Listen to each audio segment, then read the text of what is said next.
I've always been more of an optimizer, kind of looking at things in life and how can I improve it, how can I make things a little bit better, a little bit cleaner, face less adversity, less struggles, and just make things more efficient in general. And I try to look at life and all the different sectors of life and how we can really just fine-tune them, refine them into a better place. So that way you can cover more ground, you can have less issues and stuff overall. So this is kind of how I approach a lot of things, and I just wanted to share some of this to provide value in their own way. Is there anything you would like to introduce with Please you? talk about the fact that like you sat on this for just like an hour. And Yeah, I told him it was real quick. We didn't practice anything. You were sick and at the festival, so we're just kind of freewheeling here. cool. Yeah, it's more like a jam. Yeah, so we're just going to kind of ping pong back and forth on things, and hopefully this flows.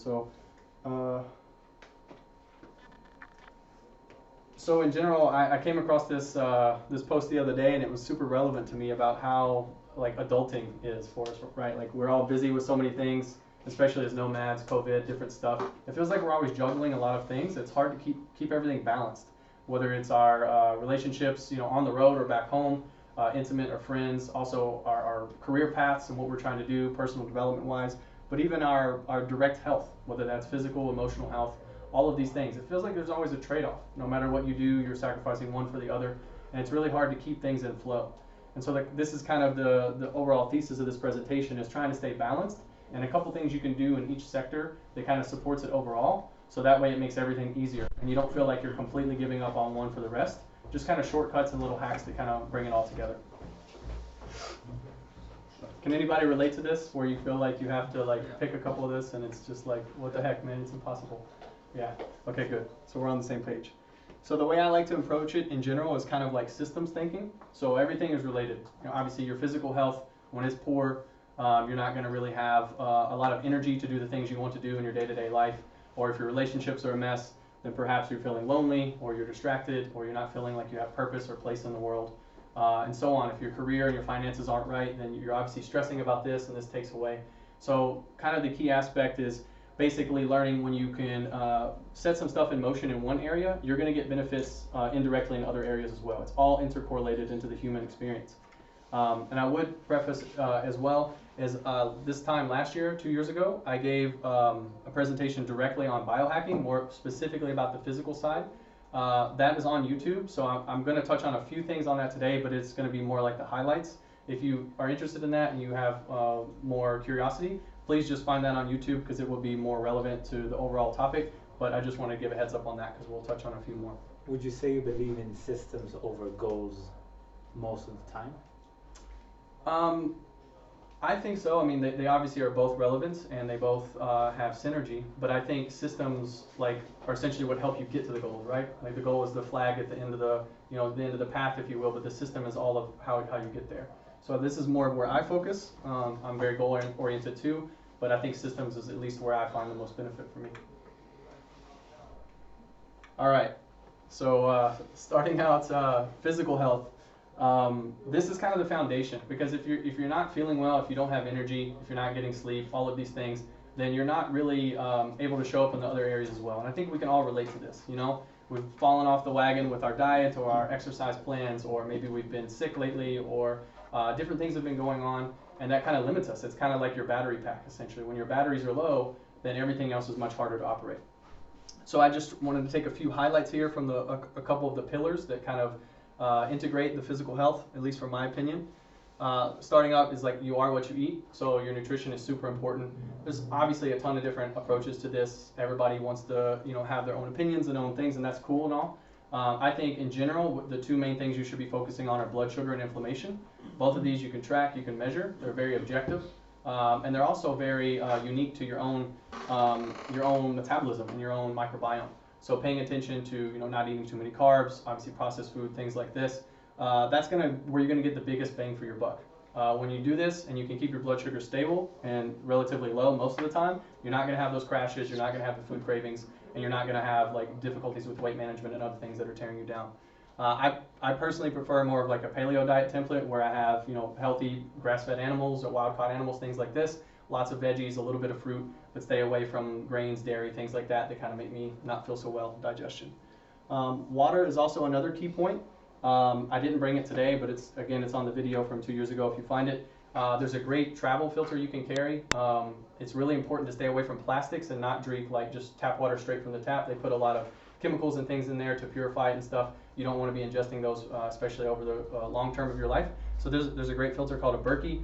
It's about $100 give or take, but it packs down. It's about a 1 liter size, and you can just essentially put tap water in it, and it gets like 99% of everything out. So it's super handy, especially if you're going to other parts of the world like Asia and third world countries or whatever that maybe don't have the best water supply. So definitely take care of that. Also want to touch a bit on supplements. This is super underrated. I think to be optimal, every human should be taking a fair amount of supplements just because of the toxic and stressful nature of our world today. The best thing I found for nomads is going to iHerb. It's a website they can deliver all over the world.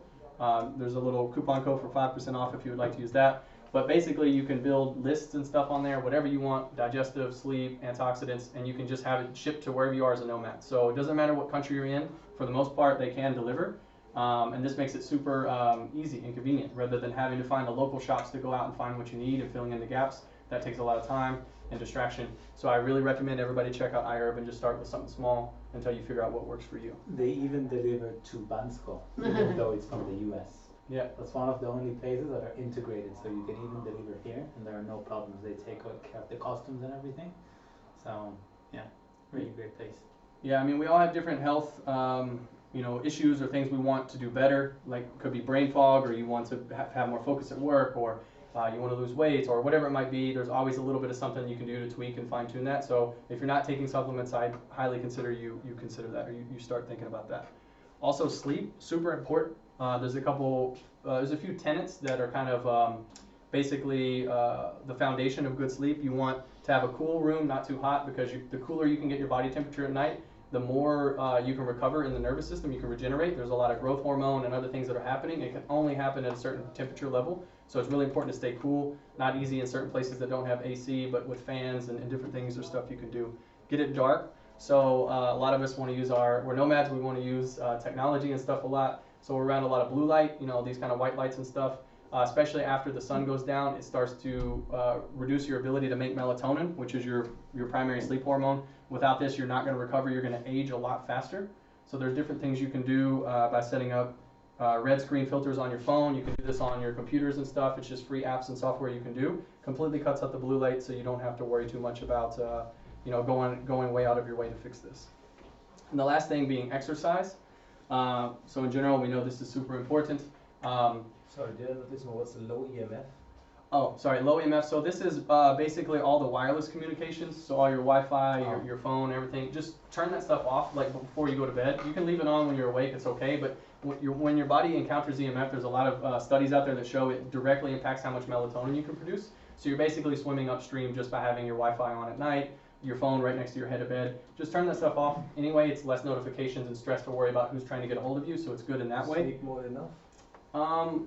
What do you mean? It's a flight mode, sorry. Yeah, flight mode's great. Perfect for phones. I mean, if you can do the same with a router or whatever, or if it's easier, just unplug it. But this is basically with anything. If you could just in your bedroom, if you could not have lights, TVs, just unplug it all, or have a switch you can turn off. That's really important for this, because those things all emit frequencies that your body interacts with. These things are only created in like the last 100 years. They're super foreign to our biology, and it's just, you'll notice a difference when you turn off. You'll dream more, you'll sleep deeper, you'll recover better. So getting into exercise. I'm a huge fan of high intensity exercise, so I've had to take a bit of a break, still healing some injuries and bones, but in general, you want to go hard and you don't want to go too long. You want to basically push yourself to fatigue and the limit quickly and then stop and recover, like for a day or 2 days or whatever it takes. This is the key to get the most out of your time, but also it's basically how your body was meant to exercise. If you're at the gym running 45 minutes, hour-long cardio sessions, steady state cardio, it's actually not the best way to do it. You'll end up producing more cortisol, which will essentially lead to belly fat, inflammation, and a lot of things that you're actually trying to avoid or reduce in the first place. So lift things, resistance training is by far the most important thing for physique, for hormones, for all of it. So if you can get into lifting weights, that's great. But what it is, you like yoga, sprinting, biking, whatever, just get out and move. But these are kind of the 4 tenets. Again, a lot of information on all this stuff. If you just search any of this online, you'll find a rabbit hole of information on all of it. You can go a bit deeper. I want to add something to this. The physical health realm is way easier than the other realm. Taking care of your physical health is easier than taking care of your mental health or spiritual health, because these are just changes that you make that are pretty robotic in a way. You decide what you're gonna eat, you make that change, you have a before sleep routine, you have your exercise routine, you take your supplements. It's pretty robotic. You don't have to be creative to get here or to solve some complex problems, right? The other realms are more complex. So taking care of this first, which might take a year or two to optimize, is really I think the low-hanging fruit, right? Can change your whole life. If you have more energy, then you feel better mentally. If you have more energy, you can work better. So yeah, just to add to this, yeah.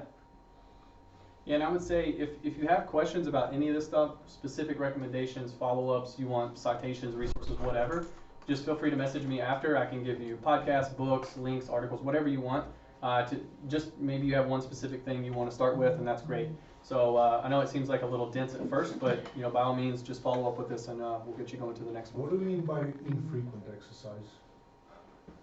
So you don't want to you can't go as hard as you can every single day, like you'll burn out, Yeah, right? what is your kind of definition of infrequent? It's 3 different. times a week or 3 times a month? I mean, it depends on what you're doing, first of all, and how hard you're going, and everything else that's there. And it depends on your fitness level. So somebody who's well trained can go multiple times a week. Other people, if they do that same workout one time, they need a full week to recover.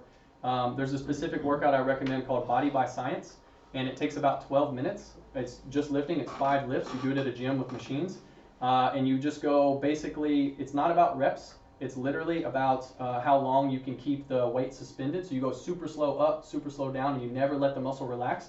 Generally, you're only going to about 60 seconds, maybe 90 seconds, given how much weight's appropriate for you, and you're gassed. And you stop and you go to the next one. You immediately boom, boom, boom. It's like the 5 core lifts. You can do this, especially when you're not well trained, only once a week. Like you literally need 7 days to recover from that workout. But you can get it all in 12 minutes a week, and you can get great results. You can change your physique. You can do all of the minimum viable dose, essentially, of exercise in that way. So that's a really good one. It's an awesome book. I recommend that one. So it just depends on what you're doing, right? This is where it comes in, reading a little bit, maybe having a professional or a trainer, just knowing your body and knowing what you're capable of. If you feel like you're still sore, you probably shouldn't be working out that muscle again, right? Like that's kind of the rough cue, is let your body feel like it's not sore and then hit it again. Alternate muscle groups day to day, things like this. There's ways you can mix it up. What do you say the name is of that thing? Body by Science. Yeah, big And fan. regarding to body composition, actually like 90% is what you eat, and 10% is how you move. If you want to build more muscle, you gotta work out more. But if you hit a good protein number and you don't eat too many calories, then you just like your body will change in a few months. Yeah, that plus the 1 workout per week, 2 workouts per week is usually enough to see a great transformation. One of the biggest problems is that people take a huge leap and they start a really intense workout routine 4 or 5 times per week, eating chicken breast with lettuce or whatever, and then they break and they go back to old patterns, and then it's these waves. But there are many amazing ways to actually get a great physique. Keto is one cool way that is actually enjoyable, right? But you can eat very delicious foods while working out once, twice a week and doing a great transformation. It's just knowing like the most effective methods to do that. Yeah. Yeah.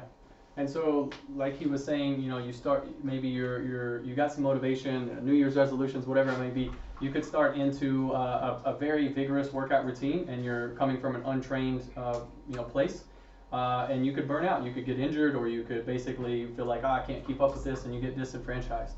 The key thing, again, on the other side of the coin of working out is recovery, and I feel like this doesn't get enough props when it comes to overall health. Most people want to work out like madmen and go to have these long work days and travel around nomad very fast and things like this, and you do kind of burn out in that way. You have to listen to your body, especially as you age or if you have injuries and things like this. It's all integrated, your sleep, your nutrition, all of it. So recovery is also a part of this, and it's the most disrespected one. So just a couple things that are listed here are just a few. Things like mobility and massage, working the kinks out in your joints, stretching, getting a foam roller, doing just different flexibility routines every day. That's kind of like the in-between. I don't really consider that exercise personally. Exercise is when you're actually doing something vigorously more to like get your heart rate up and to change your body. This is more of maintenance to take care of the body. And so the more workouts that you do, a little bit more mobility and other recovery routines. But you know, when you're working out harder, you need extra sleep. You need to be taking care of things like blue light and taking your supplements. All of this is key because it all empowers you. The better sleep you get, the more recovered you are, the more energy you have to go back into the gym the next day, and it has this snowball effect. So all of this kind of compounds on itself. And beyond the body, like the mind, right? Better sleep creates better memory, more creativity, like everything changes. And if you're really not taking care of this, you'll see such amazing results by just like incorporating some new bedtime routines, right? Or taking 4 or 5 supplements, like the base ones can truly change your life, or doing cold dips or cold showers. These things create such amazing energy changes that, yeah, it's just beautiful. Yeah, cold dips is one I think a lot of people are maybe hesitant of if you're not used to getting in cold water, but it really does help cool inflammation in the body and increase blood flow and stuff. So if you're sore and you're tired, it's a great way to just invigorate that and to speed up that process. So it's not always easy to do cold dips. You know, in Bansko it's much better because we have the river right there, but if you're somewhere else, even a cold shower, whatever it is you can do, it's a little weird at first to get under cold water, but I promise after a week of just willpower doing it, it gets so much easier, and then you can build it in, and you'd be amazed at how much longer you can last after just a week or two. And it's like a fucking drug. Yeah, it is. You take a cold shower for 5 minutes and it's like stronger than coffee. It's like you're just alive instantly. There's an endorphins boost. A lot of people say they battle with depression and they use cold dips and they feel so much better without medication. There's a lot of really cool physiology there. Again, we won't go too deep, but highly recommend on the cold dips. Stress is another thing that we all deal with, especially as nomads traveling around in the world of COVID. You know, we have deadlines, we have work projects, we have all the things in the beginning we talked about that we try to keep balanced. So there's a lot of things we can do to mitigate stress. Obviously, meditation is probably the most simple one. Anyone can do it, it's free. Maybe you're not used to it at first. I would recommend starting out with maybe a guided meditation or something to follow through with the voice or the music is a great way to begin. And maybe you can transition into your own silent meditations or something in nature, if you will. But you would be amazed at just 10 minutes a day how much of a difference that would make on your mood, on your mental processing, on your patience, on so many other things that you don't think about once you are consistent with this, and you can do it on roughly a daily basis.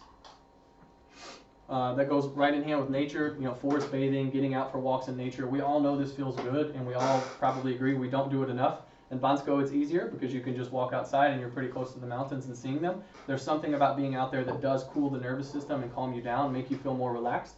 So this is a thing that we should all try to incorporate, whether in a beach, a mountain, a forest, whatever. Just try to get outside and work it into your day as often as possible. And then the sex here with the little meme. This is super important, obviously, you know, to have a healthy sex life and getting that, you know, that release of tension, but also building that connection with your partner or whoever it may be that you're, you know, enjoying with at the time. But super important to do this because it helps the sleep quality. It helps your body release hormones that help you recover more. There's just so much more to this from a biochemistry level than just the pleasure factor. And as one takeaway that's not listed here, I do want to recommend that maybe a lot of you haven't heard of. It's something called orgasmic meditation. So I learned about this a few years ago, and it's essentially something you can do. It's more for the feminine pleasure, for the female pleasure. So it could be 2 girls if you want, if that's what you're into, but essentially the girl receives. It's all about the girl receiving. If you haven't seen it, check it out on YouTube. But it's a great way for bonding, building intimacy, and it doesn't have to be about, you know, orgasm or climax as much. It's more about just getting into touch with your body and being more comfortable in this space, and it's pretty awesome. So I highly recommend as homework. Everybody check this out. Check it out on YouTube. Give it a try. Highly recommended. And getting into more of the toxic aspect, this is another thing that a lot of people don't know about or don't speak on as much. We all hear, you know, detox, drink this tea or whatever. 90% of that stuff is bullshit. It doesn't work. It's like antioxidants and stuff. It's not really doing much. You have to really get into what's in the body. You can do blood testing. You can do different things where they can test your hair and your sweat, your saliva, and you can see basically signatures of things that are in the body that we accumulate over time. Depending upon where you grew up, there could be stuff in the pipes where you got your water from.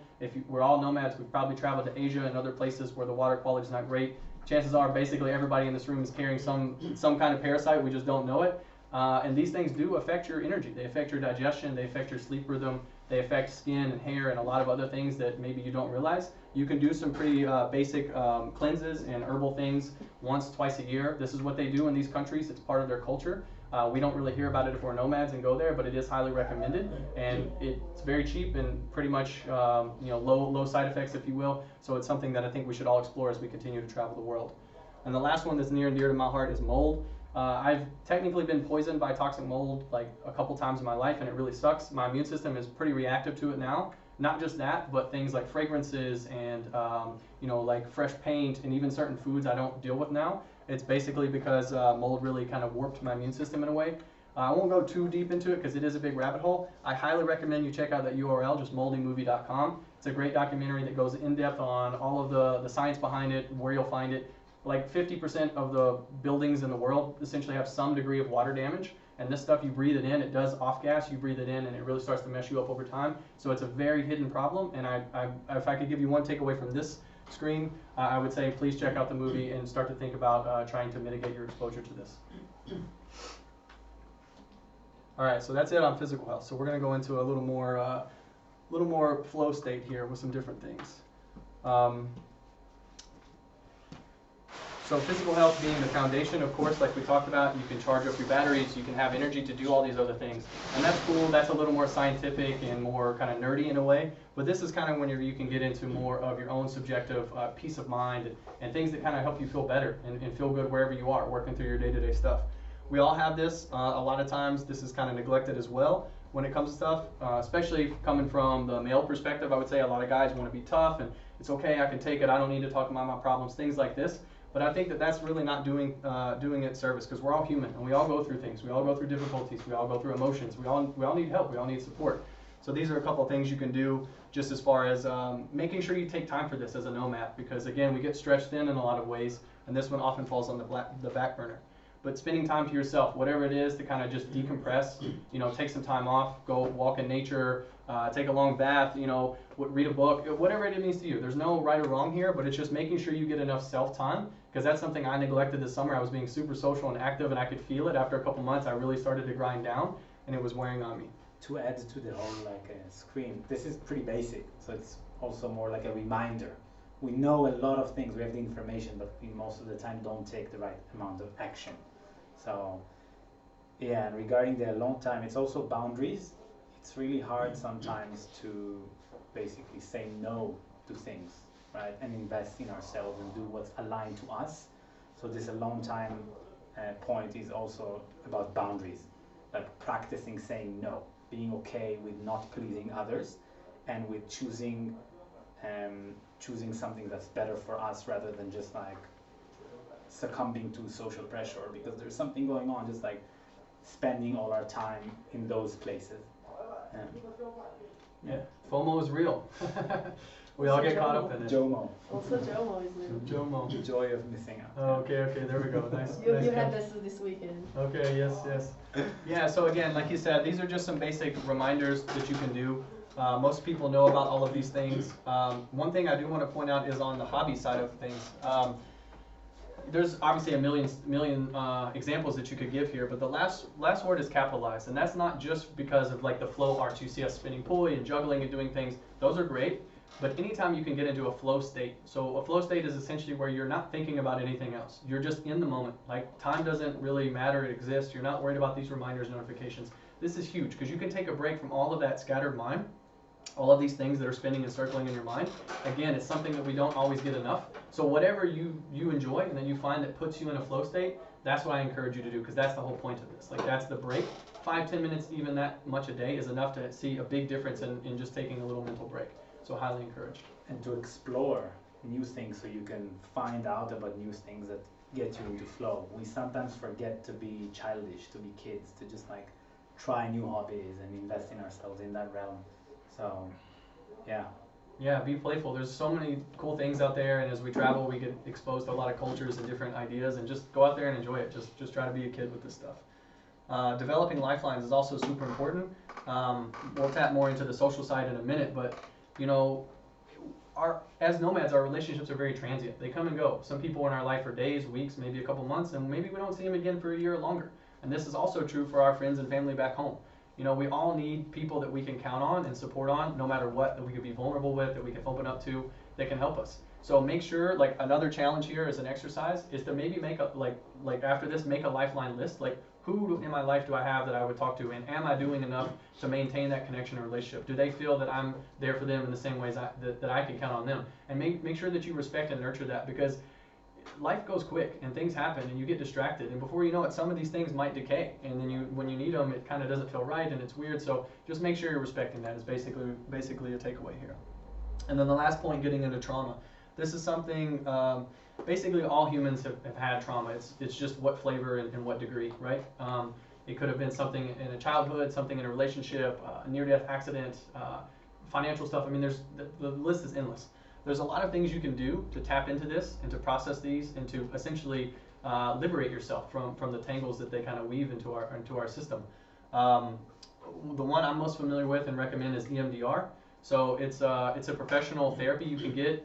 Usually you'll find a one-on-one therapist or doctor, if you will, and they'll hold like a light or maybe even their finger, and they kind of move it left to right, and you use your eyes. It's all about eye movement. I think it stands for eye movement desensitization something.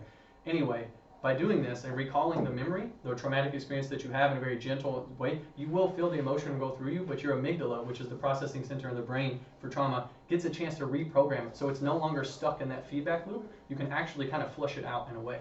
And it's super powerful. I've known a lot of people who have used it that have got great results. I actually want to try it myself. I just haven't been able to find a provider as a nomad on the road. But it's something I also recommend checking out a bit more. So where do you get psychedelics? No, I'm just well, I mean, if you know what you're looking for, you can find them. So they're usually not that hard to find on the nomad scene, I would say, because people are very progressive here. This is not encouragement of using drugs in no certain way, or I would just say, again, I'm putting at this, most people do psychedelics recreationally, like, let's just be honest. But if you're dealing with trauma and something serious, they have profound impact in a therapeutic setting. Like, especially in Europe and certain parts of maybe Canada and other very progressive places, there are actual official clinics opening where you can go on like a 6-hour journey with one-on-one with a certified doctor who knows exactly what to do and how to manage the process. MDMA, ketamine, psilocybin, LSD, all of them, and they all have different flavors that they're fixing. So really consider this if you have issues, and yeah, it is a big thing to be scared of because it seems serious, but there's a lot of potential here. So I'm just saying. Yeah, I want to add, like, we all have issues. We all have fucking issues. We grew up not with parents that knew how to raise a kid like in the best way because they had traumas and their parents had traumas, and then it goes to the dark ages, and most of us have traumas. So this is, in my opinion, it's kind of like a taboo area, but in reality, everyone should experience this. Maybe not alone in the forest or just with friends recreationally, but with a therapist, right? Because one psilocybin or MDMA session can change a life, can cure depression, right, or anxiety. There's a lot of more research now in this area, and it's looking very bright and very beautiful.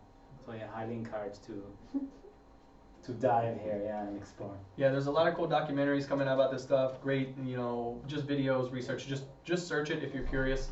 And I would just, lastly on this point, I would just say, don't be ashamed if you have trauma. It's okay. Like, we're on the same team, and we all have our own degrees, like I said. So it's not something that you have to necessarily run away from or hide or shrink on. Obviously, all things in the right time, in the right place, of course. But at the same time, it's nothing that you need to be, terribly afraid of, because everything is resolvable essentially in the end if you can get the right help and work through it in your own time. So it's just a vote of confidence there. All right. So now getting into more of philosophy and mental tools and different things that we can use. So we've built our physical foundation. We're getting healthy. We've got our food and stuff dialed in. We're feeling better. And now we're starting to work through some of the emotional stuff. The hardware of the physical is good. Now we're starting to implement some software from the emotional side and from the philosophy side. Probably my favorite tool or branch of philosophy in general is just Stoicism. And that's really just looking at things as trying to be very even keel, or having equanimity into what happens, accepting what happens and facing it head on, not running from it, not turning away, not making excuses and complaining, finding ways to deal with it. Everybody has problems, everybody goes through adversity. That's not to say you don't need support and help, as we've already touched on, but it is the fact that you can't really change things too much after things happen. You have to find a way to accept it and to move through it, right? And this can be super empowering.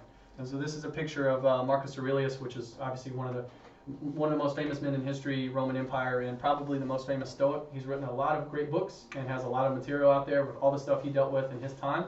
And one of the most important men in the world history ever, and he handled it like a champion. I mean, he's just like truly a remarkable human being. So there's a lot of lessons to be learned there, and just in general from this whole space.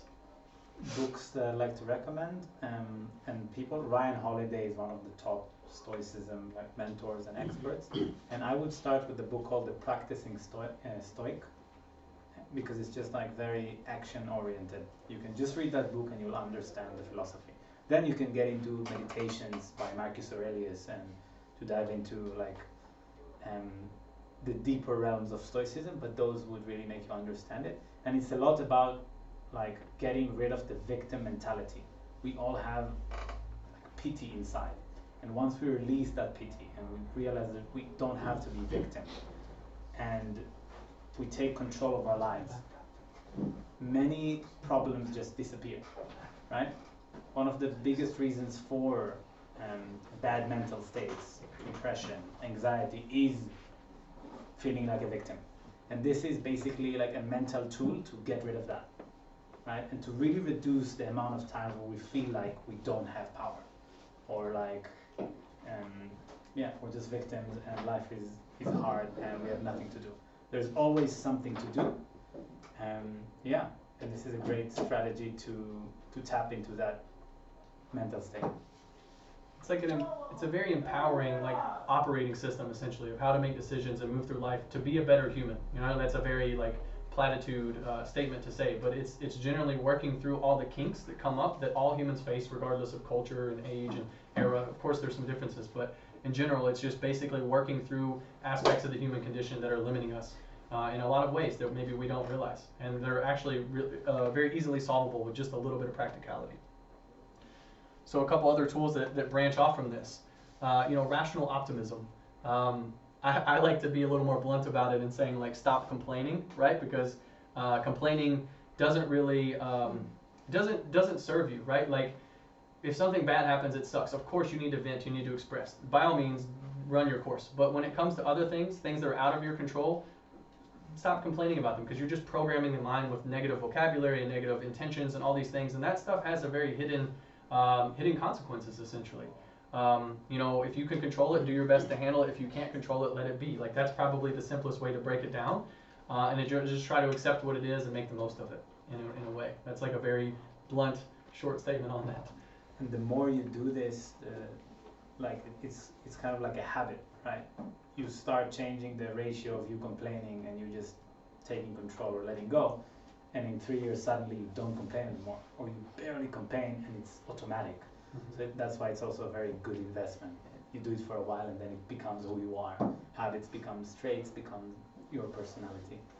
Yeah, I mean, just think about like when you're hanging out or you're somewhere and someone like complains about a lot of little things. You notice that it rubs off. You start to feel that vibe, and that's not a comfortable vibe that you want. Like you want to be the kind of person that's smoothing things over, blowing things over, bringing some sunshine, like just kind of being more positive and good vibes about that. That's kind of the people, like it has this energetic resonance, and that's kind of like a basic example of this.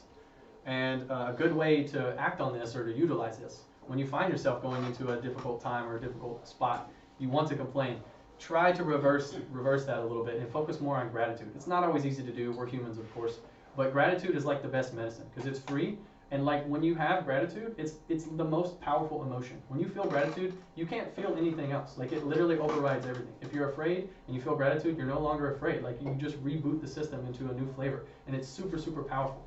And we can all do this. Like think about the world we live in. Think about all the opportunities we have, all this great entertainment and friends and travels and as nomads. Like there's so much to be grateful for, and all you have to do is just take a little bit of time to recognize that and reflect on that, and it's like super powerful. I personally recommend doing this every night, especially if you have a partner, like if you sleep together at night in bed. Just reflecting at night 3 things you're grateful for. It is a great way to finish the day. It puts things on a positive note. It puts that emotional nervous system in a good place, and it's a great way to build like a positive resonance with your partner. So that's a little hack.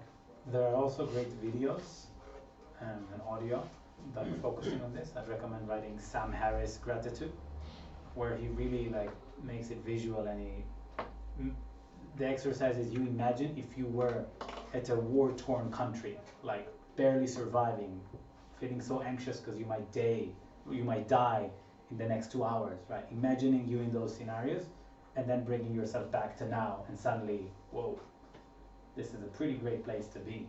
Yeah. You know, compared to other people in the world who are truly going through hardships. Yeah, that just makes it simpler because you don't need to say what you're grateful for. It's just, you're just listening and the emotions are activated. You feel grateful. I'm crying every second time I watch that thing, so. Yeah, it's really It's cool. pretty good. Really awesome. So competing with yourself, but rooting for others. This is a tendency that I think we tend to fall in the opposite, right? We get imposter syndrome. There's a lot of jealousy. It's just a natural tendency. When someone's doing well or successful or powerful or wealthy or whatever it may be, you envy them, right? Like this is a common thing. We see that they have more opportunities, more resources, and it is something that can kind of eat at you and take away from you. But in reality, most of the situation that led both parties to those places are irrelevant and not related at all. You really need to focus back on yourself. You know, focusing on, you're not competing with this next person because that could take you off your path and distract you, but compete with who you were 6 months ago, 2 years ago, whatever it may be. Think about these things. Did I improve in these ways? Am I smarter? Am I a better person? Do I have more skills? These kind of things to kind of make it more tangible. But you want to root for others. You want to root for your team. You want to celebrate their successes. Like we have a tribe that we've been traveling with now and hanging out with all summer. And when somebody does something good or has something good, we all enjoy it. We all celebrate and cheer for them. And it's like really empowering, right? And that's it's super powerful in this sense. And it's something that I think gets lost a lot of times. Just again, back to the regular operating system we're built with that we have to comb through and refine over time. Another big one, I think, it's a core tenet, is just being more playful, right? Like, we all have moments where we need to be serious. We need to get the work done. There's a situation at hand. We need to deal with it. We need to get to the facts, of course. But in general, we get stuck in that gear too much. And being more playful about things, being, joking and laughing and kidding around and just making things fun, having that innocence of a child is so powerful. And it's something we lose more and more over time. You go back to the first screen with how does adulthood feel? Pick 3. Your mind is always thinking about these things and jumping back and forth and considering consequences and such. And that takes us out of our playfulness. So I would say, try to find it within yourself. And if it's not your strongest suit to begin with, surround yourself with other people that are naturally more playful. This really helps. They do rub off. You share this vibe and this energy. And I can't tell you how much more comfortable it is in a social setting to have more playful people. Maybe when you think about it more, you'll realize it too. But it's just something that I would say I would challenge you as well, is to just find ways to be more playful about everything. Even if it's a dark and serious matter, you can lighten it up a little bit, and it goes a long way. Yeah, and most of the time in our life, things are not as serious or not serious as dangerous, right, as we think they are. We make them more dangerous, and we create more anxiety and pain and suffering just because of the way we observe them. And taking a step back and looking at them more playfully, because they are not that dangerous, just makes the whole journey of life way, way more fun, right?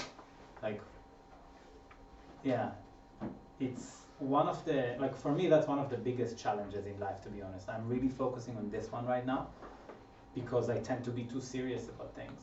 I want to make things good. I don't want other people to suffer. I don't want to make mistakes. But in the end, that's just because that's how I was wired. But it's not a good way to go through life. A better way is to look at everything playfully and then do your best. Because all we have is time. And why live through this life with all this anxiety when we can just play like kids? And the next point is kind of supporting this. The word failure is kind of made up. We do not fail. This is like a normal step in evolution. We make a mistake to learn something, right? But we have this thing in our mind, maybe because when we were kids we were graded, and like when we made a mistake we got punished, yeah. And in reality, failures should be positive. They are opportunities, they are gems. That's our only way to learn things most of the time. The greatest lessons come from failures. And if we can make that shift of perspective and look for them, right? Try to fail, explore, experiment without the fear of failure, or even delete that word, completely change the definition of it, life becomes way better.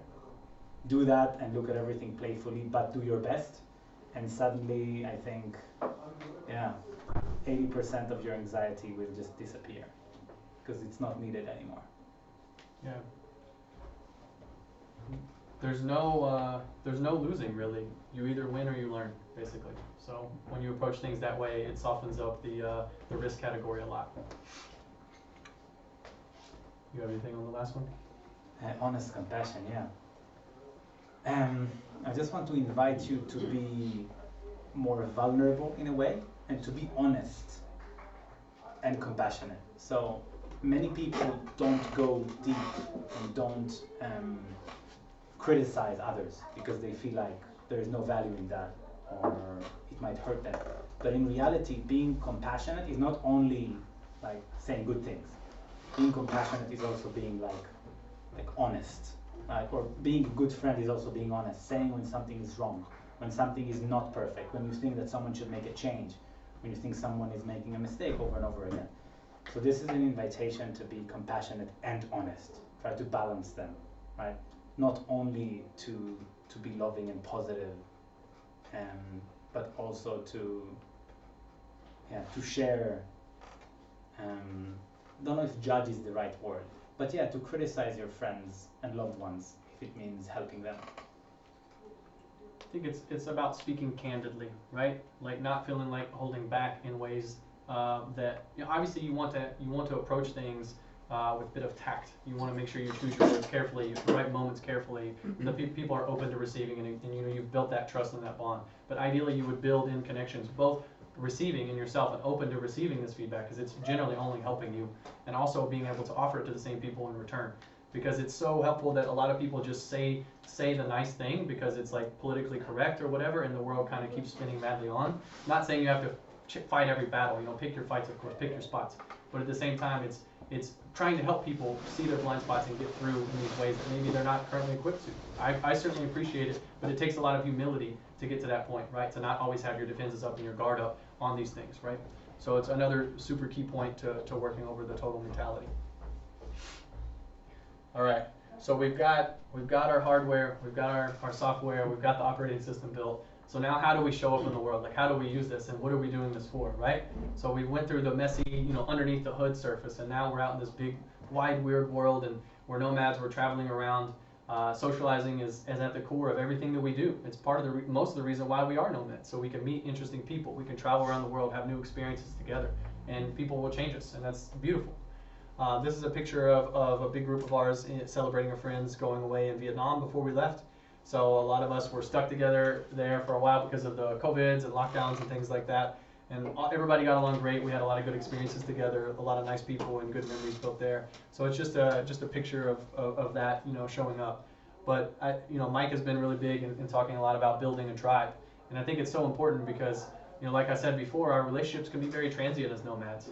And you don't always have to travel together with everyone. Of course, there can be chapters where people come and go. But when you can identify people and find people that are practicing these things, that are making your life better, that are supporting you, that are challenging you in healthy ways, and that are there for you when you need them, that are essentially very balanced with you. Maybe they have different strengths and weaknesses than you have, and vice versa. All of this makes for an awesome tribe, and it makes life worth living. Like, it really is the pinnacle part of being a nomad, I think, is really feeling a part of a community.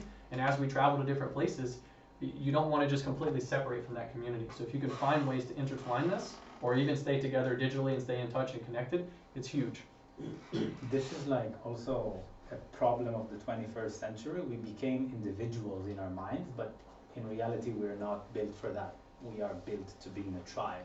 For hundreds of thousands of years we were tribal, and this transition is not healthy for us. Our biological machine is not used to this. It's not used to thinking about ourselves all the time and how will our lives look like. Like, it's more natural to think about how will the tribe's life look like, focusing on others as well, or mostly on others, and looking at us as less important actually makes us happier. And if you go and look and watch videos of people who are happy and they're like 100 years old, and just generally you research happiness, most people that are happy are just not focused on themselves so much. They're focused on helping others and giving others, and that gives them happiness.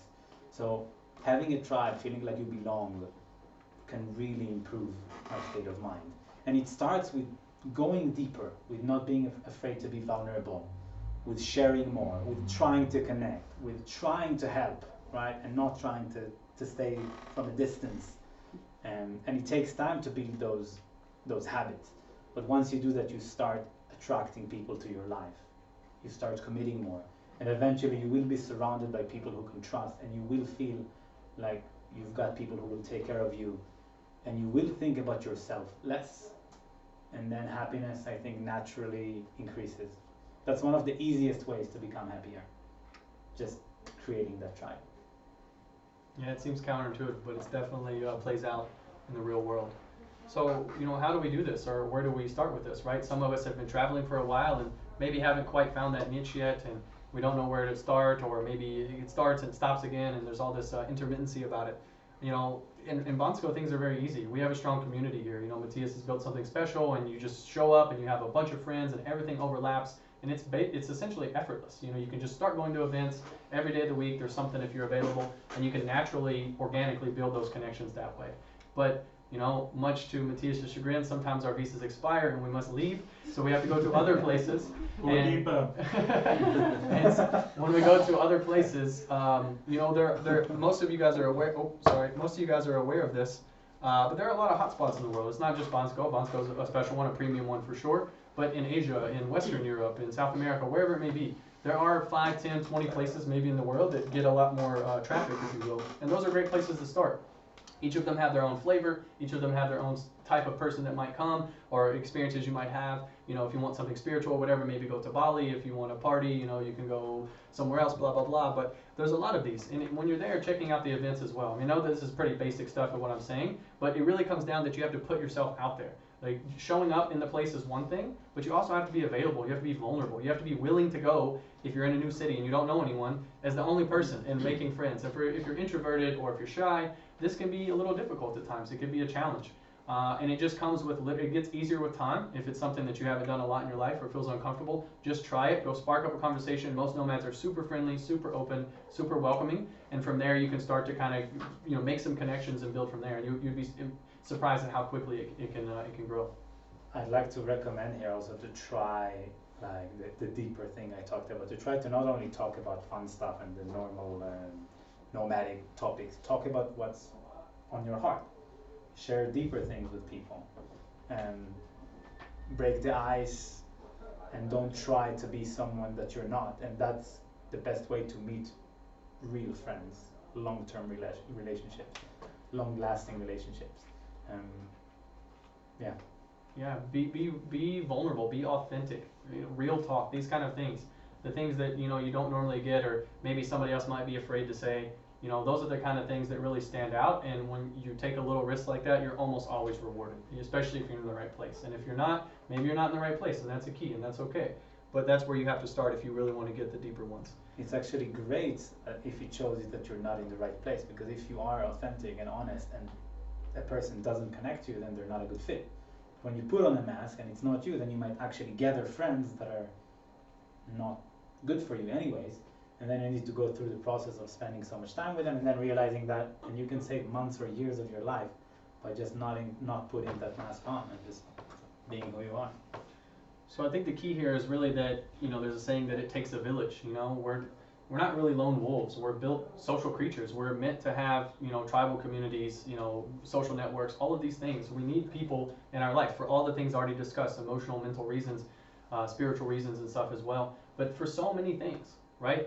So the more you can grow your social network that's truly quality and wholesome, the better off you're going to be, the more resilient you are as a human in every aspect of your life. And so this is key to, over time, making a concerted effort to craft this. Just like we make a concerted effort on our exercise and stuff, you also want to make sure that you're putting enough quality time into your social growth, essentially. And a lot of that, like you said, comes down to being selective and making sure that we're making the right connections for the right reasons. And so that very much overlaps with the last part. So dating gets a lot of talking space in the nomad community. It is a big challenge for a lot of people for all the same reasons it is to make friends, and everything's transient. I would just say, in my experience and experiences that I've seen with friends and stuff, I guess the core takeaway of this is make sure you're dating the right people for the right reasons. A lot of people just enter relationships because they're lonely, or because they're horny, or because of whatever else is on the table. And these things are real and valid, but make sure that if you're going to get emotionally committed and deep with someone and invested with someone, that it is for the right reasons, and you're not just trying to fill a hole in your life, or you're not running away from something, you're not, dealing with an unresolved trauma and this person makes you feel better just to kind of cover the wound, if you will. Those things are real and valid to bridge the gap. But I'm just saying, I think a lot of people on the nomad scene have a lot of frustrations when it comes to dating, and it all stems from them just kind of freewheeling from one to the next and not being very mindful about the situation. So it's a bit more of a challenge to go a little bit deeper and make sure that you are communicating very, thoroughly and thoughtfully with both parties, essentially, so that you guys are on the same page and both essentially getting what you want and what you need. And that's a big part of this. All right. So another reason why a lot of us are nomads and why we took the challenge to kind of get out and to explore ourselves and to go beyond maybe what normal life back home may have offered us. It's personal development. There's a lot of takes on this, and this is kind of why we're here tonight, taking on workshops, doing workshops like this, and why we go to these places, is to really keep leveling up, learning our skills, learning our blind spots, just figuring out how we can improve and how we can become, better people in all aspects of the word. There's a lot of approaches to this, but I'm a very curious person. I like to be learning a lot. I'm always reading and listening to podcasts and watching videos and trying to take on new challenges in these things. Maybe too much. Maybe I need to be more balanced. But it's just the way my mind works. You guys are probably, you're obviously familiar with YouTube, probably heard of Skillshare. There's one shout out I want to give here. It's called Get W Soto. It's just a website. You can just search that. And it's essentially like a database of like over 3,000 online courses. Most of them are about like marketing and e-commerce and branding and ads and stuff, but there's a lot of stuff in there. You can pay like $100 and you get access to literally over 3,000 courses. It's a phenomenal database. So I highly recommend checking that out. Whatever it is that you want to work on to level up in your business or other things, you'll probably be able to find something valuable there. And it's just a great resource that somebody told me about actually 2 years in Bansko. So I highly recommend that one. As far as reading and podcasts, there's too many to recommend, just openly here. But if you have, like, basically everything we've talked about today, most of it I've learned from books or podcasts. So if you have more curiosities, just follow up with me after, and I'll be happy to give recommendations for whatever you're looking for. But Blinkist is a great app if you haven't heard of it. Basically, it condenses the key points, kind of like a Cliff Notes version of a book, into about 10-15 minutes. It's, I think, like $100 a year subscription or something. But basically, you can cover a lot of nonfiction books and get the core thesis of them really quickly. And that's super valuable because I don't know about you, but my reading list never gets smaller. It only gets bigger, and it's like impossible to keep up. So this is a great way to kind of fight back in that way. And maybe identify if you actually want to read the full book before having to read all these books and wasting time and money. I think a lot of this also comes back down to habit formation. So what we're talking about today, how you handle your emotional health or your workout routines and your diets and stuff like that. It's very similar to this, and also personal development overall. So I'm a big creature of habit. It's hard to maintain these sometimes when you travel and you move destinations frequently, or your surroundings change, your social circles change. But if you can have systems that you can build into place to keep yourself accountable with your social circle, but also willpower, discipline, goals setting, all these kind of things, this helps a lot. This could be your morning mobility routine. It could be your afternoon mindfulness routine. It could be your bedroom routine with your partner and the gratitudes and stuff right before you go to sleep, like I talked about. All of these things, you get the habits built in, and they kind of keep running cruise control on their own, and super valuable. So again, it just comes with a little bit of practice and effort at first, but you need to make sure that you're holding yourself accountable if you want to kind of keep these things up over time. A book that is really great about habits, maybe you've heard of it, it's very famous, is Atomic Habits. If you really want to understand how to form new habits and to turn them into traits, so you don't need to even think about them anymore, that book is really, really awesome. Yeah, Atomic Habits. Yeah, James Clear, really good. He has a great blog and newsletter about this stuff. But the human mind is think like a river. Like, we have habits, and this river has been charging down the mountain for thousands of years. It's carved out the path of least resistance, and it's going to use gravity to go there, right? When you want to build a new habit, especially if it's completely different or opposite of what you're doing, you essentially you have the same river in your mind of synapses that go through this decision-making process. You have to dam that river, with stones and rocks like they do in nature, and divert that water into a new path. And that is a bit of a transition. But as you do this and you build in the consistency and the thought process behind it, what are the benefits I'm getting from this? What are the consequences? Why am I doing this? You build that into the system and you start to see the rewards. That habit changes and you've shifted that river. And this is how you can make major progress in your life in a lot of ways. This is obviously applicable even beyond this conversation and things that we're talking about. And the more habits you change, the better you get at changing habits. It's also like one layer deeper. It just gets easier. Like if you now go on a quest to change 20 habits, the 21st would be way easier. And eventually you can become a person who can just change habits and stays young until you die because you kept working on this way of living. Yeah. It's a positive feedback loop, you know? Like change begets change. And as they say, it's hard to teach an old dog tricks, or old dog new tricks. So you don't want to get caught up in that rigidity of life. You want to be able to be flexible and open and always be learning and bringing in new information that'll help you refine over time. The opposite side of this coin is the spontaneity. Obviously, habits are crucial. We've touched on this enough already, but you want to leave room to be spontaneous as well, both in your time and your actions and playful and curiosity. It's really key. You don't want to. Everything is a balance. There's a Goldilocks zone in every aspect of life. This is just nature. So making sure that you leave a little room for spontaneity and other things is also really key, because that's going to open up doors for more opportunities and just keep it more flexible and feel less, like more comfortable, we'll say, in a lot of ways. So make sure you give at least a little splash for that. And so the last thing is like personal development. A lot of this we're consuming, right? We're consuming material, we're consuming books, we're consuming podcasts, we're learning, we're just digesting information, and we're doing these things. But a key part of this for the learning process and really making something up is being able to create more. So taking this and packaging it into something that you can sell or monetize or advertise or share with your friends, or what we're doing here, all of this stuff that we've learned. We consumed a lot of stuff in this personal development space to get here tonight to be able to present on it. We're creating a presentation to bring value back to the world. So a lot of people, myself included, get caught up too much in the consumption. And it's very easy to do. Everything is available. It's free, the internet in our pocket, it's great. But at the same time, when you can get into the creation mode, that's when you're really learning and crystallizing that information. There's been so many people that are big time creators that say you'll never learn anything better than if you write a book. Like when you write a book, you really have to learn what you're talking about. So in doing these things, you have to apply them and really get to a high level of essentially proficiency, so therefore it can actually show up in the world and do some good. So make sure you're also taking time to create something. You could start small, it could just be art or whatever you want to do, but trying to work out that muscle as well is super important in this process. A really good book about this, it's also related to business, is called Show Your Work. Not many people show their work today, and it's a very, very effective way to also improve your business or your personal brand, and to get this muscle of creating, to grow it, to make it stronger. But yeah, we mostly consume, and many people have a lot of knowledge, but not many people have the wisdom. Wisdom comes from doing and experiencing and experimenting. And it might seem sometimes like there are so many people who are doing all these things, but that doesn't matter in reality. Only by doing and experimenting and being out there and showing your work, you can actually get to the place where you know what unique gift you can give. If you just stay in your head and you just analyze all the time and you just consume, you will never get to that stage where you've combined 3-4 amazing unique skills, and now you have that unique gift that you give to the world. So it doesn't matter if people have done it, if many people do it, it's the only way to figure out what you can give to the world in the end. Yeah. So a 3-step process: learn, apply, create, and just kind of keep that ball rolling, keep refining, and then keep exploring in those spaces. All right, so now getting into a little more tangible side of things. So finances. This gets, obviously a lot of nomads talk about this. Of course, we all want to be efficient. We all want to save money. We all want to get to, financial independence or financial freedom. To become wealthy essentially is the goal.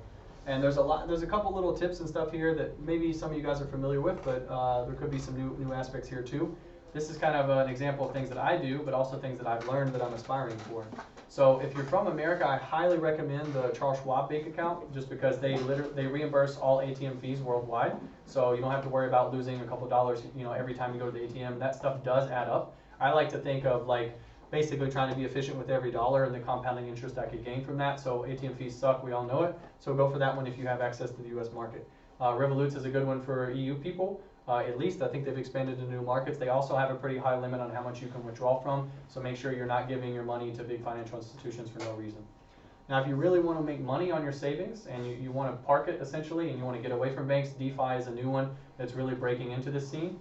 So you can go through stable coins and staking to earn interest percentages and stuff like this. There's a lot of complexity around this in different terms, so I won't go into it a lot. but it's something that, you know, these banks are really just for checking accounts and basic petty cash transactions. If you really want to use your savings to make money, you've got to do more than just that. So that's the next step. To simplify this though, you can go on crypto.com, sign up, get USDC, which is dollars, and make 10% per year, which is way higher than any bank. Like Revolut offers 0.10% APY, and banks offer somewhere around that. So 10%. Crypto.com? Crypto.com. So it's just Open an like, account, put your dollars there, save like 10% an per year. ETF or something that invests in crypto, or It's crypto, it's a stable coin, but it's pegged to the dollar. It's just like holding dollars, but instead of just putting it there and losing money to inflation, you make 10%. Yeah. Yeah, I mean, It used to be more difficult, but today it's like you sign up and you're there. So basically each slide, or maybe even each bullet point here, is probably worthy of its own presentation worth of stuff that you could really go down the rabbit hole on. So we try to take the highlights today, but yeah, DeFi, there's a lot of terms, you can find information, but it's not as complicated as you think to parking your money somewhere and getting 10 times the amount of interest you would as if it was just setting in a regular bank account back home. So highly recommended. So more so on the actual investment side and getting into more investments. You know, obviously crypto gets a lot of hype in the nomad community, but there's stocks, there's, you know, precious metals, even buying apartments or real estate REITs, real estate investment trusts, a bunch of different alternative things. The key is just basically putting your money to work and using it to make money. A lot of people maybe don't come from a financially savvy family and they didn't get this kind of background education growing up, and it's kind of new to them. Maybe they're a little intimidated, and you know, it's a lot to take on at once. But basically, you want to be, you know, building your wealth over time, and the best way to do that is through investing, of course. And I think the best way to do this is through diversification, because all of your eggs in one basket is a little bit more, you know, obviously risky, if you will. If you know what you're doing, you know, do what you like. But at the same time, these are just kind of like the bigger picture investments that most people do and that have access to, that have the longest track records, or at least like the most following today. And I think the best way to get it started with this stuff is DCA, so dollar cost averaging. So a lot of times people will set a budget, or perhaps they'll invest whatever they have at the end of the month.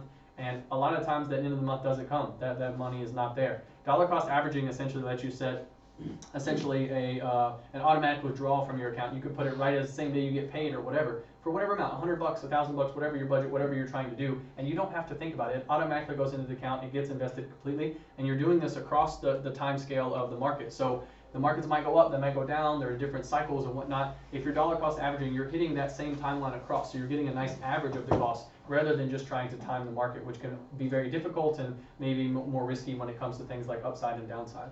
So this is a great way to explore, again, if you want to be more hands-off and you want to make sure you're getting some skin in the game. I recommend this approach. And a lot of it comes down to knowing where your money is and how much you have and where it's parked, and just being more hands-on with this. So there's a lot of tracking platforms that I highly recommend. I use Personal Capital. It might only be available for the American market. If not, I'm sure there's competitors or something similar elsewhere. I think Mint is another one. Basically, you can load all of your logins from all of your financial institutions into one dashboard. So you can see your total net worth across your 401k, across your crypto, across your bank accounts, across savings, everything. You can put all your assets in one place, and it will track the market based upon that website where it's coming from. So it's super handy to see where things are going. And when you can see your total net worth, you know, growing and shrinking over time, you really get a good sense of where your money is going and how it's working for you. And it just builds in the feedback factor. And I think that's super important, being able to witness and monitor this over time, and it'll get you more personally invested, we'll say. dopamine. Yeah, dopamine, rewards, but also just like you naturally care more on something that you see and you're watching more often, right? Like if it's out of sight, out of mind, this is the opposite of that. So this is a really cool tool. Another small recommendation that's not related to like tracking your investments, but there are awesome subscription tracking apps to see how much you're spending on your subscriptions. One of them is called Bobby.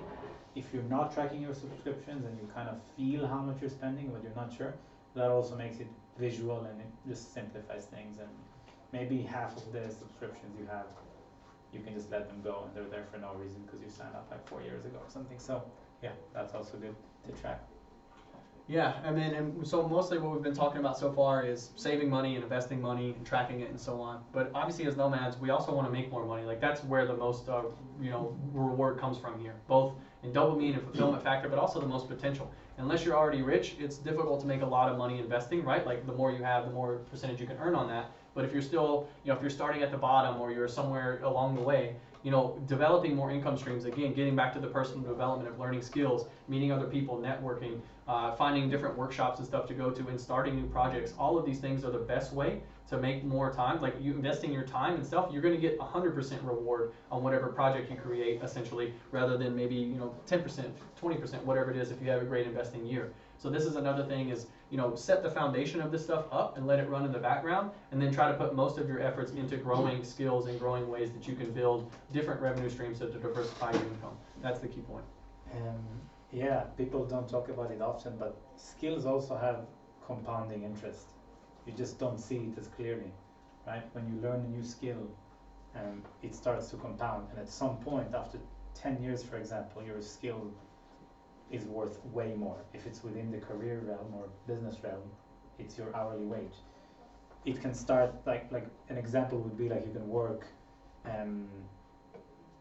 in marketing, and you when you begin you're worth $10 per hour, and you keep learning and learning and learning, and maybe you don't see that increase in the beginning, but 5 years later, probably if you've learned a lot and you spend time on learning, that's going to go to $300, $400, $500.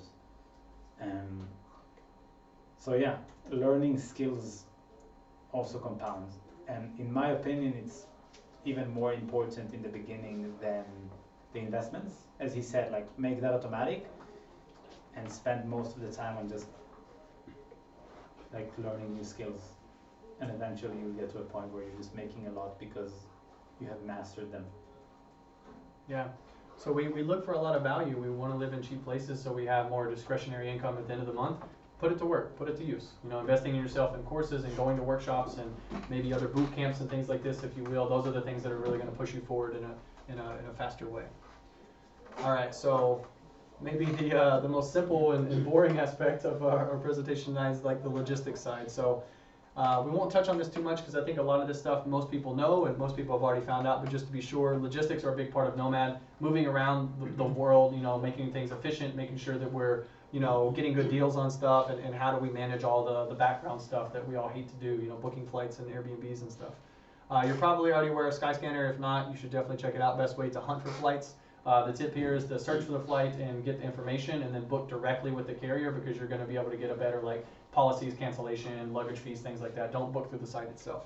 One I just got recommended a couple weeks ago here in Moscow is called AirHint.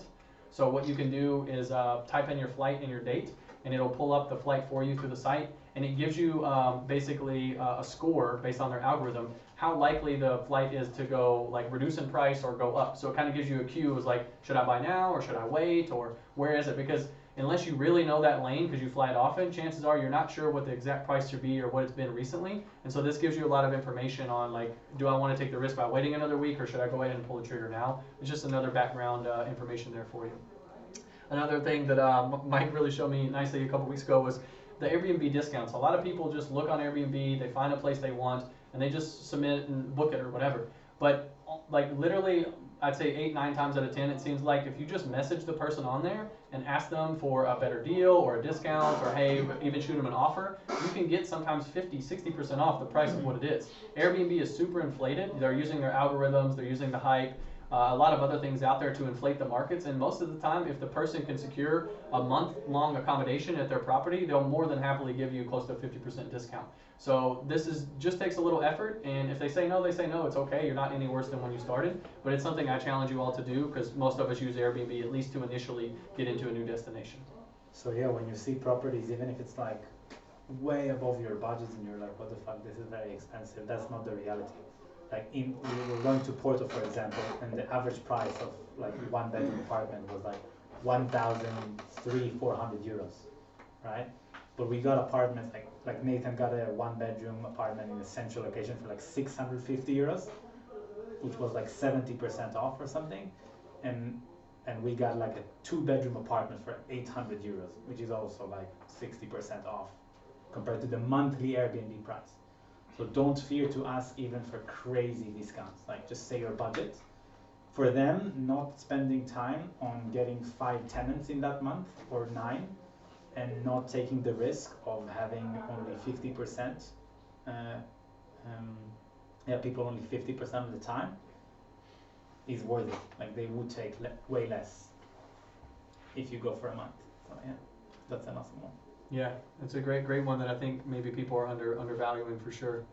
And also just like as nomads, we have a lot of connections, a lot of friends, people that have been to these cities before, or people that live there, or a friend of a friend that you know is from there. Tap into these people a little bit. Send some messages before you go. Hey, what neighborhood should I live in? Do you know the best place to get apartments? Oftentimes there's local websites that are not Airbnb that we don't even know, like unless you were just like super lucky to find it or got a great recommendation, that you can get way better deals or a lot more inventory that they don't want to mess with Airbnb's fees or whatever, and you can find a lot of great insight just by using the network that we're doing, that we're growing along the way. So don't be shy about that.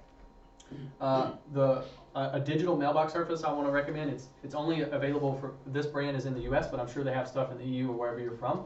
It's a great place to have a permanent residence for all of your billing accounts and blah, blah, blah, but also to have all your mail forwarded to, where they can essentially take it, open the package for you, scan the letter or what's inside, you can get it as a PDF online, and you can have them send the check to the bank, or you can have them shred it or forward it or whatever. It's a great way to essentially manage your mail on the go. So if you're not doing something like this and you still have the frustration of how do I deal with this, these traveling mailbox services are phenomenal because you don't have to have your mom do it back home or somebody who you're renting your apartment to. That gets super messy really quick. So I recommend using this to streamline it. Mine only costs $15 a month and the service is really good.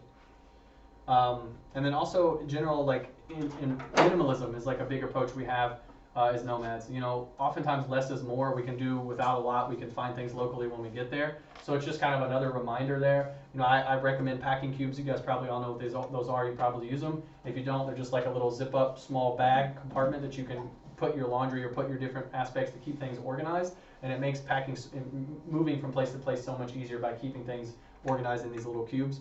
But yeah, just in general, take a hard look, you know, at your luggage when you go home or before you leave Bansko, and I bet you could easily cut 10% of the stuff you have, whether it's clothes or little souvenirs or trinkets or whatever you pick up along the way.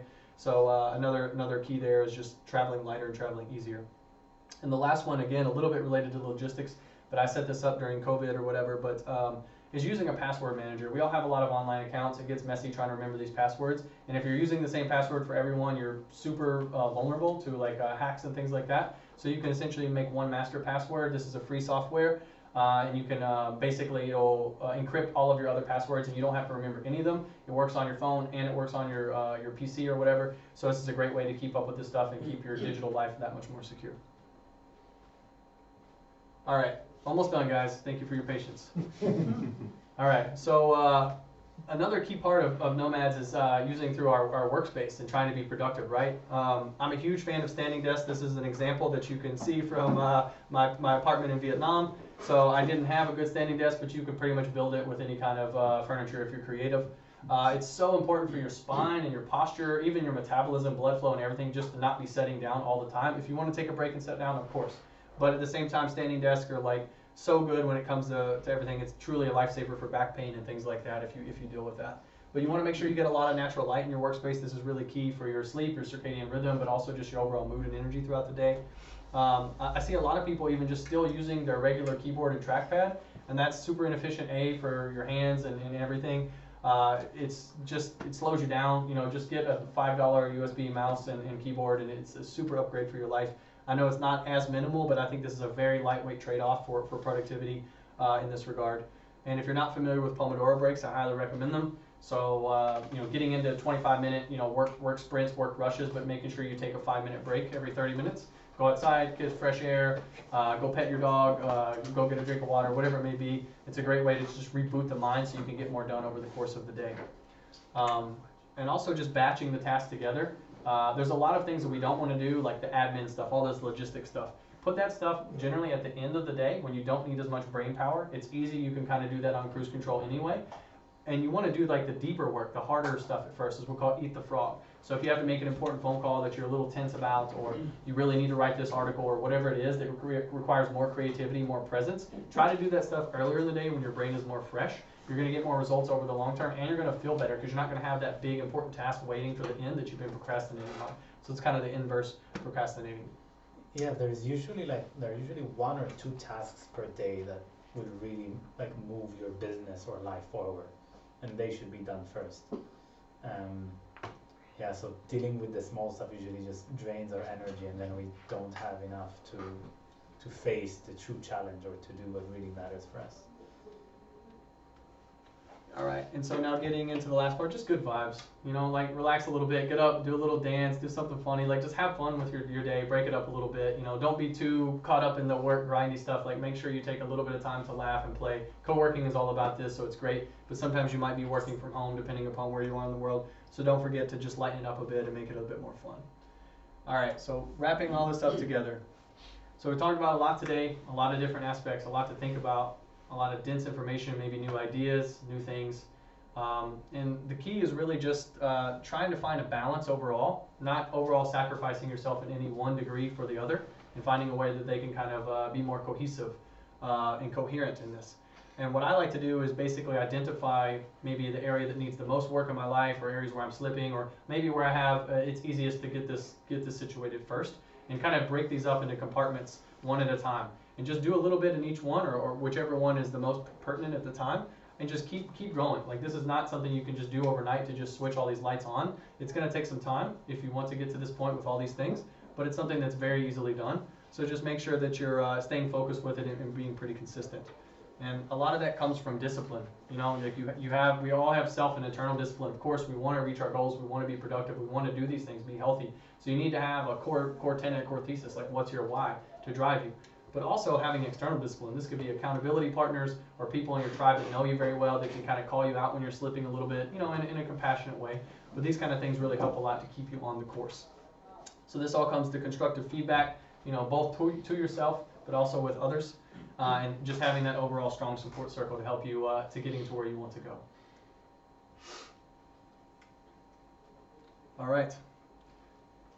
In case you guys didn't know, he's got a Bob Ross shirt on with the Bob Ross meme. I just wanted to make sure you guys caught that reference before we kept going here. So that's pretty much it. We wanted to take a highlight of this. This is Mike and I in Vietnam at a hot springs park having a good time.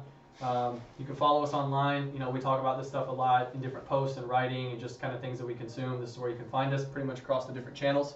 Like I said, if you want more information on just the biohacking and the health stuff, please just search my name here, SlyNate, on YouTube, and you'll find some videos on there that you could go back and watch if that's more of your thing. But yeah, I mean, like I said, it takes a lot of time and effort and just consistency. But really, it's just facing some of these things, being aware of them, being honest about them, and just approaching them, being more playful, but also being serious, finding the balance with all of this stuff so that we can all become better. Because, you know, there's a lot of problems in the world today that we're facing in a lot of different ways. And as we all are better individually and collectively, we're all better to serve this and we make a better world together. So that's kind of my little boost of compassion for you guys and pushing for a bit more discipline. So thank you all.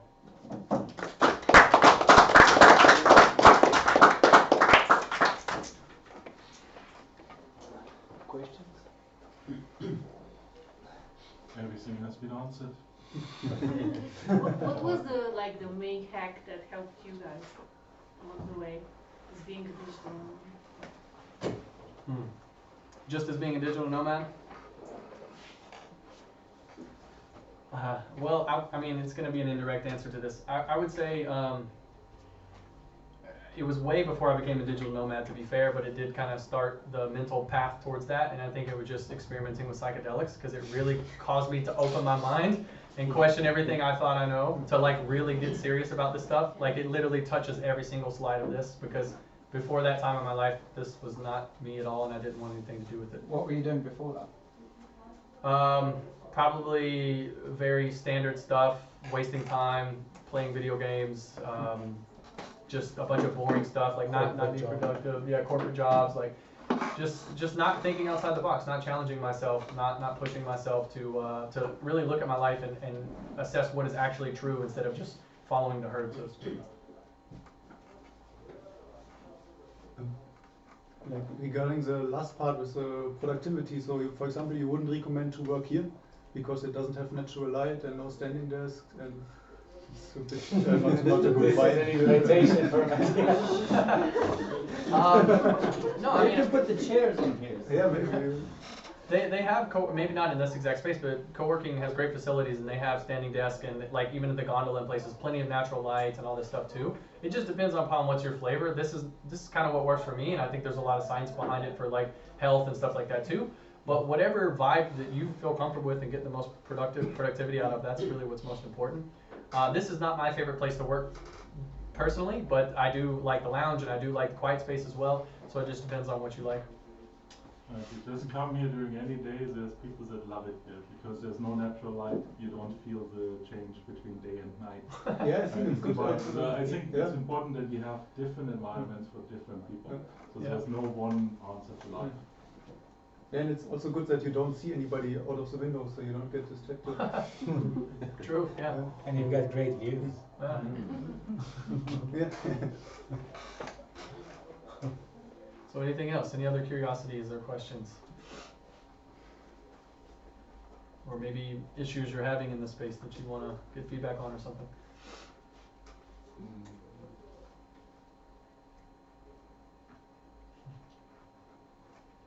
All right, well, if you think of anything else down the road, we're available.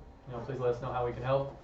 Appreciate your time and all the attention tonight. So What do you think about minimalism? What do I think about it? Yeah. Are you minimalist? I mean, comparatively towards people back home, yes, of course, but there's always room for improvement. Like I definitely carry too much stuff, I feel like. But it's a process. It's always getting a little bit better, but I wish I was like carry on only, but I'm definitely not at that level. So I don't know if I would say true minimalist, but yeah, I think it's a great idea. It's a great thing to strive for, because the less stuff you have in your life, the less distractions, the less mess, doesn't weigh you down. You're traveling all the time, most of the time? I haven't went back home since I left over 2 years ago. How do you handle, let's say, health, dentists, stuff like that, and what are your experiences around the world?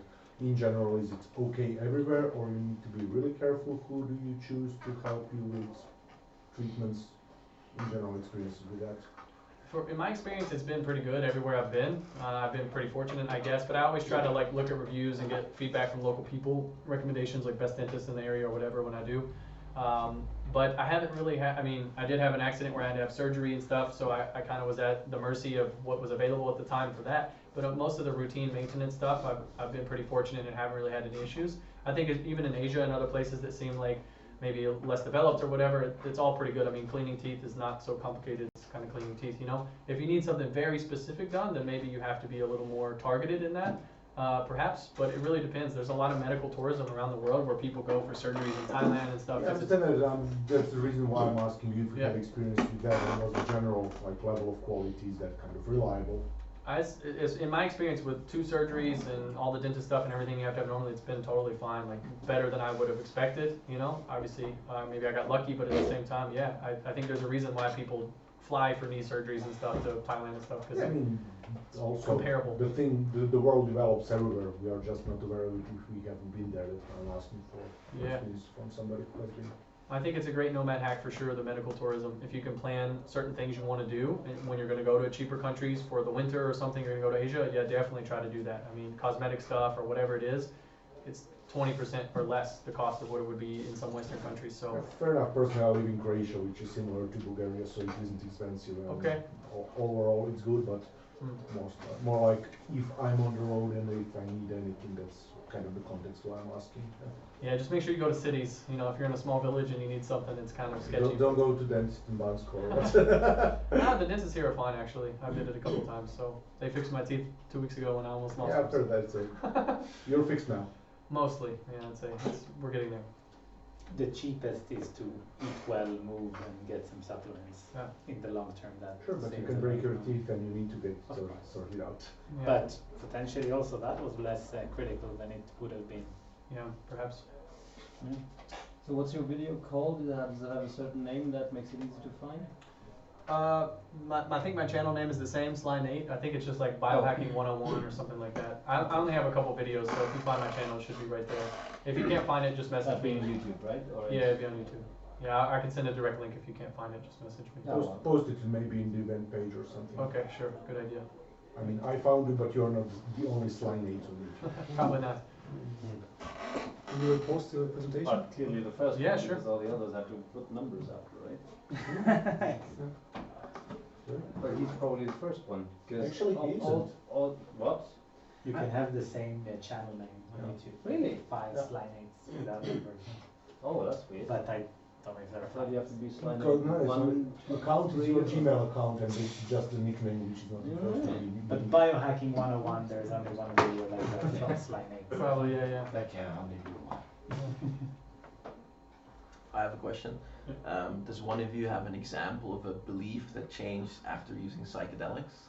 It's interesting, we talked about it yesterday. Just wondering.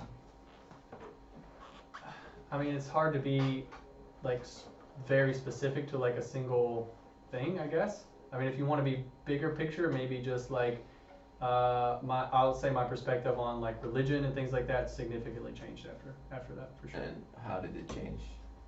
I mean, I was raised in a pretty conservative family in the South of America. You know, went to church every Sunday, all that stuff, pretty Bible belt through the thing, and obviously indoctrinated into that. And was always a bit more curious and open-minded beyond it, but still had that ethical or moral foundation, if you will. And then once I got more into psychedelics and questioning the totality of everything and like the aspects of history and all these layers that kind of come into play, it really started to open my eyes about, okay, maybe this story is not exactly what we think it is, you know? To kind of be PC about my answer.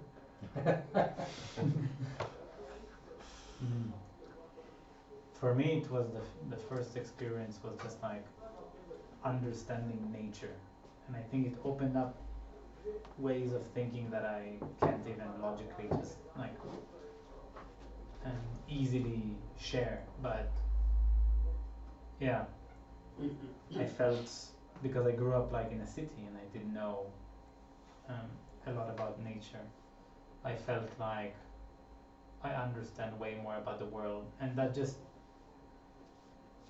made me more curious about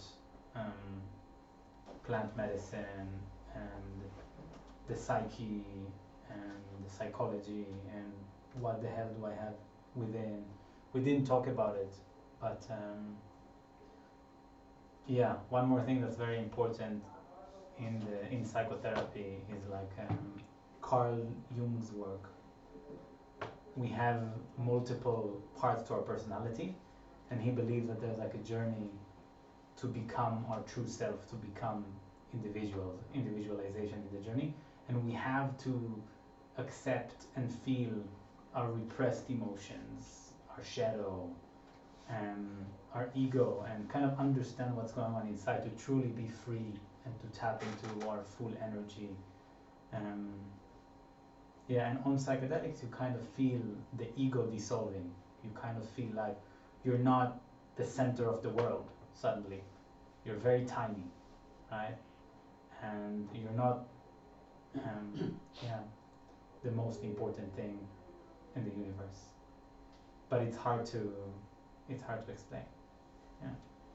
Yeah, there's a word for that in English called ineffable, and it's basically you can't put it into words. It's really hard to communicate with spoken language because it's an understanding and a felt. And I know that sounds very woo-woo, very hippie, whatever, but it's true. Like across many people who have the experiences, it's a pretty consistent trend in this. So it's really just an understanding. It's kind of like a downloading of consciousness that you get. Like you wake up and you become more curious and conscious about things that you weren't before, and it's a massive shift in a lot of things.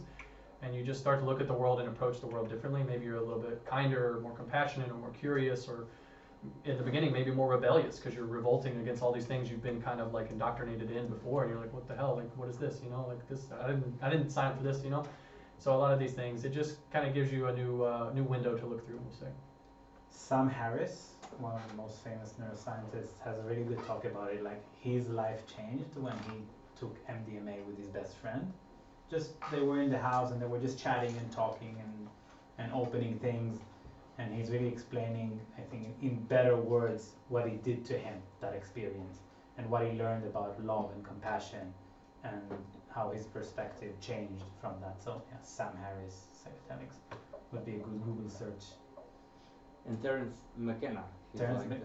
Yeah, but Terence is more woo though. He's more like. It's a little out there. Yeah, I wanted to ask you, do you think that psychedelics are actually, like magic mushrooms, are actually kind of like portals to other dimensions through which you can go and actually be in touch with other entities. That's only Meaning aliens, for example, but not in a certain like classical sense, like aliens coming from the universe, but coming from these different dimensions, and these substances allow you to get in touch. What's your opinion about that? Let's take some shrooms and then ask me that question. Ayahuasca shamans talk about the spirit Yeah. realm, right? They go to the spirit realm when they Yeah. do the ritual and they communicate with spirits, and that's how they get wisdom. And also, like, it's a bit weird that these tribal people found a way to combine specifically two plants out of millions that together create that juice that give us this experience. So there are many questions here. But Carl Jung talks about like the unconscious, and that we have symbols and very similar things in our unconscious, and we all have the same ones. So that kind of connects to it, and maybe it's not aliens, but it's some information within our DNA that we can kind of download or tap into when we take these Become substances. conscious of, yes. Connect to the united unconscious, Yeah. if you will, or something like that. Very fascinating stuff. They're creating a map of the DMT realm in one of the universities in the UK, actually. Yeah. They're trying to map that realm out by giving it to many people and like telling them to share things and like connecting the dots. And many people actually experience similar experiences, yeah. Yeah, which is very Yeah, I mean, science cannot really prove or answer these questions very easily, if at all.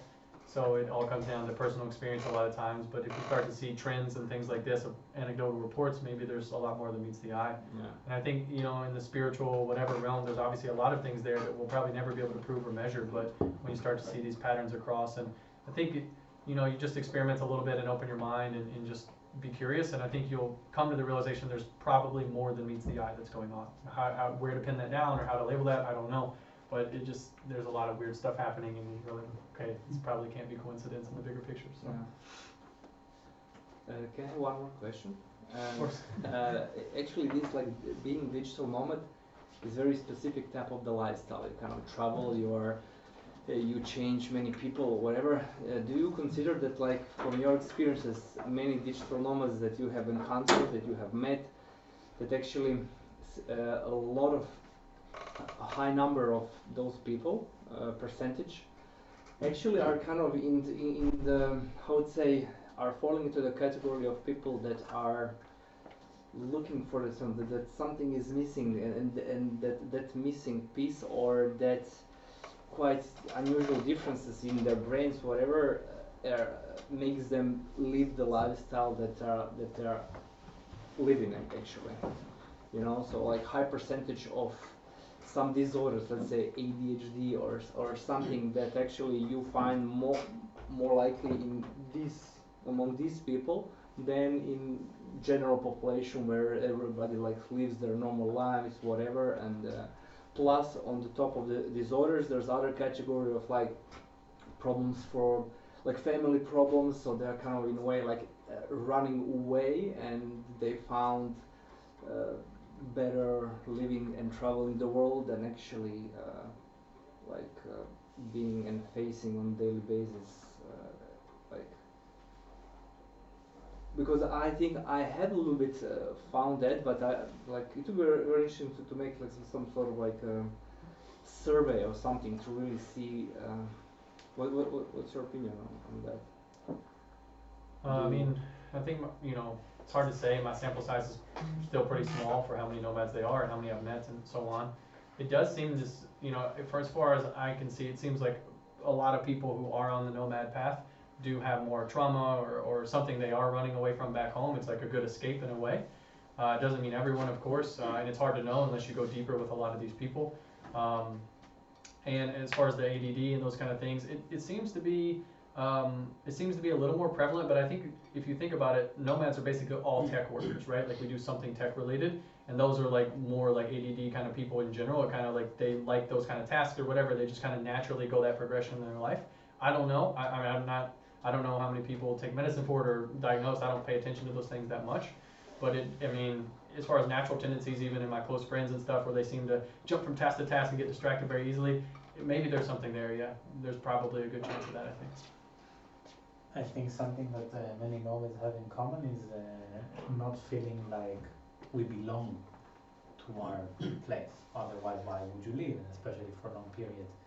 And that it's usually caused because we do not accept the status quo. And if 99% of your environment accepts it, and they kind of take you down instead of like pushing you further and helping you, and you're aware of it, then it's hard to stay in that spot. So yeah, I think that's something that I've noticed in the years that I've been traveling, that most nomads have in common. Yeah, oftentimes we're just seeking for more that we can't get back home with the place we grew up or wherever. Our curiosity outgrows those around us or whatever, our circle, and we have to keep exploring and experimenting because like we feel like we're not being met where we want to, or we're not feeling part of that, and there's got to be more to this, and we go on a journey, you know? So there's also a positive side rather than just like running away from some darkness or something. And definitely more ADHD than in the, I think, cities, but I'm not sure if it's like why. Potentially, like ADHD creates more urges to explore, right? Because you're always like aware of things, and you have that tick to like see a new place. You get bored more quickly from things, right? And I would even question who accepts the darkness, right? I mean, I have a lot of nomadic friends, but I also know normal people, and my feeling is a lot of them have accepted the fate that was in their future already predicted, right? And they have a lot of pain and darkness, and they just accept it. So I think as nomads, we don't accept it, and this is why we are searching for something better instead of saying, okay, I will marry this person, we will have 5 kids, we will unhappy for 15 years, then we divorce, and then we die. And maybe there's more to life than this, and for some people it's not more than life to this. So they just want to do what their parents and grandparents did and told them what to do, and they accept it. It would be nice to make some sort of like a survey or something. you should make one, definitely. Yeah, I was thinking about to do that, but I did not. But Very easy. Yeah, but it's a difficult survey because we don't know why are we actually here. Like, what is the perfect end condition for us? Like, what is the real true path that we should attain? And so it's difficult to say if what Nathan is doing, or what Matthias is doing, or what Marco is doing, or what my boring school friends are doing, which one is the right solution. it should be really good survey and thoughtful, really, with the really questions that can provide clear answers. But yeah, it's not something. But yeah, so if we come across one of those type of the surveys, we can also share it through your network. You can always share it. I mean, I think it's very personal. What do you want from life? And how do you want to get there? And some people want to have a simple life. Some people want to build a $1 billion company. Some people want to be great at music. Some people want to travel the world and kind of meet 1 billion people. So it's hard to compare this, right? Are you now more right on doing what you are doing, or is this more right? And is this because you don't follow what society thinks should be correct for you in whatever cultural circle you're coming from? Yeah.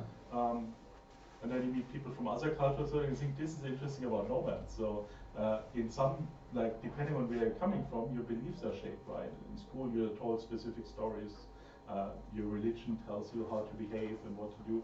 And then you meet people that had a totally different upbringing, that have totally different beliefs, and for some reasons their life also works out okay. Like, how is that possible? Yeah, it makes sense, definitely. What is right, it all depends, yeah. Anybody else? Is there free food after this event?